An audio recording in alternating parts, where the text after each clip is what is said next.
بسم اللہ الرحمن الرحیم۔ سورۃ عمران مدنی ہے اور اس میں 200 آیتیں اور 20 رکوع ہیں۔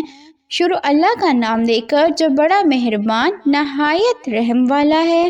الف لام میم۔ خدا جو معبود برحق ہے، اس کے سوا کوئی عبادت کے لائق نہیں، زندہ ہمیشہ رہنے والا۔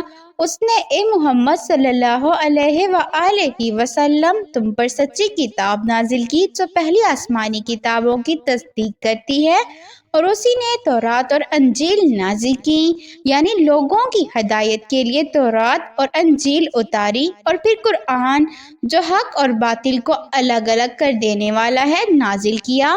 جو لوگ خدا کی آیتوں سے انکار کرتے ہیں ان کو سخت عذاب ہوگا، اور خدا زبردست اور بدلہ لینے والا ہے۔ خدا ایسا خبیر و بصیر ہے کہ کوئی چیز اس سے پوشیدہ نہیں، نہ زمین میں اور نہ آسمان میں۔ وہی تو ہے جو ماں کے پیٹ میں جیسی چاہتا ہے تمہاری صورتیں بناتا ہے۔ اس غالب حکمت والے کے سوا کوئی عبادت کے لائق نہیں۔ وہی تو ہے جس نے تم پر کتاب نازل کی، جس کی بعض آیتیں محکم اور وہی اصلی کتاب ہیں اور بعض متشابہ ہیں، تو جن لوگوں کے دلوں میں کجی ہے وہ متشابہات کا اتباع کرتے ہیں تاکہ فتنہ برپا کریں اور مراد اصلی کا پتہ لگائیں، حالانکہ مراد اصلی خدا کے سوا کوئی نہیں جانتا۔ اور جو لوگ علم میں دستگاہ کامل رکھتے ہیں وہ یہ کہتے ہیں کہ ہم ان پر ایمان لائے، یہ سب ہمارے پروردگار کی طرف سے ہیں، اور نصیحت تو عقل مند ہی قبول کرتے ہیں۔ اے پروردگار، جب تو نے ہمیں ہدایت بخشی ہے تو اس کے بعد ہمارے دلوں میں کجی نہ پیدا کرو اور ہمیں اپنے ہاں سے نعمت عطا فرما، تو بڑا عطا فرمانے والا ہے۔ اے پروردگار، تو اس روز جس کے آنے میں کچھ بھی شک نہیں، سب لوگوں کو اپنے حضور میں جمع کر لے گا۔ بے شک خدا اخلاف وعدہ نہیں کرتا۔ بے شک جو لوگ کافر ہوئے اس دن نہ تو ان کا مال ہی خدا کے عذاب سے ان کو بچا سکے گا اور نہ ہی ان کی اولاد ہی کچھ کام آئے گی، اور یہ لوگ آتش جہنم کا ایندھن ہوں گے۔ ان کا حال بھی فرعونیوں اور ان سے پہلے لوگوں کا سا ہوگا جنہوں نے ہماری آیتوں کی تکذیب کی تھی، تو خدا نے ان کو ان کے گناہوں کے سبب عذاب میں پکڑ لیا تھا، اور خدا سخت عذاب کرنے والا ہے۔ اے پیغمبر، کافروں سے کہہ دو کہ تم دنیا میں بھی عنقریب مغلوب ہو جاؤ گے اور آخرت میں جہنم کی طرف ہانکے جاؤ گے، اور وہ بری جگہ ہے۔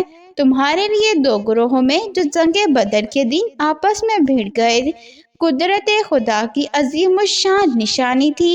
ایک گروہ مسلمانوں کا تھا، وہ خدا کی راہ میں لڑ رہا تھا، اور دوسرا گروہ کافروں کا تھا، وہ ان کو اپنی آنکھوں سے اپنے سے دو گنا مشاہدہ کر رہا تھا، اور خدا اپنی نصرت سے جس کو چاہتا ہے مدد دیتا ہے۔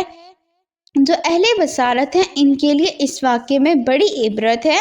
لوگوں کو ان کی خواہشوں کی چیزیں یعنی عورتیں اور بیٹے اور سونے اور چاندی کے بڑے بڑے ڈھیر اور نشان لگے ہوئے گھوڑے اور مویشی اور کھیتی بڑی زینت دار معلوم ہوتی ہے، مگر یہ سب دنیا ہی کی زندگی کے سامان ہیں، اور خدا کے پاس بہت اچھا ٹھکانہ ہے۔ اے پیغمبر، ان سے کہو کہ بھلا میں تم کو ایسی چیز بتاؤں جو ان چیزوں سے کہیں اچھی ہو۔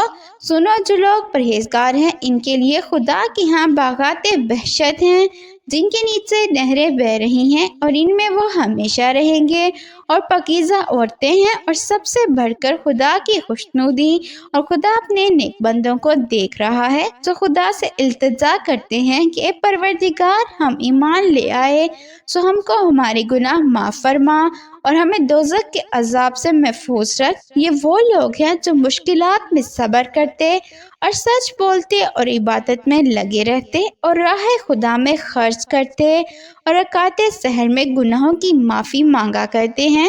خدا تو اس بات کی گواہی دیتا ہے کہ اس کے سوا کوئی معبود نہیں۔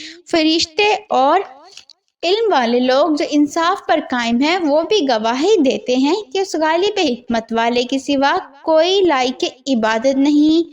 دین تو خدا کے نزدیک اسلام ہے، اور اہل کتاب نے جو اس دین سے اختلاف کیا تو علم حاصل ہونے کے بعد آپس کی ضد سے کیا، اور جو شخص خدا کی آیتوں کو نہ مانے تو خدا جلد حساب لینے والا اور سزا دینے والا ہے۔